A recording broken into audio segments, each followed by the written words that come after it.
Hi! Christmas, new year వస్తుంది కదా! Chocolate cake తయారు చేసుకుందామా? రండి.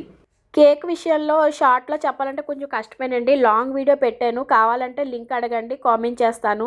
చాలా సింపుల్‌గా అనేది ఈ కేక్ అనేది ప్రిపేర్ చేసుకోవచ్చుమాట.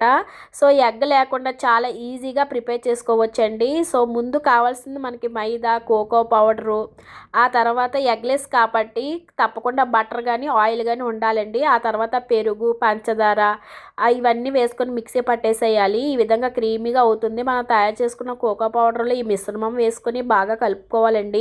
మీకు ఇష్టముంటే డ్రై ఫ్రూట్స్ కూడా వేసుకోవచ్చండి. ఒకవేళ బ్యాటర్ అనేది కొంచెం థిక్‌గా ఉంటే కొంచెం మీరు పాలు వేసుకొని కలుపుకోవాలండి. తర్వాత అనేది డ్రై ఫ్రూట్స్ మీకు ఇష్టమని అన్నీ కూడా వేసుకోవచ్చు. చాక్లెట్ కేక్ కాబట్టి బాగుంటుందన్నమాట.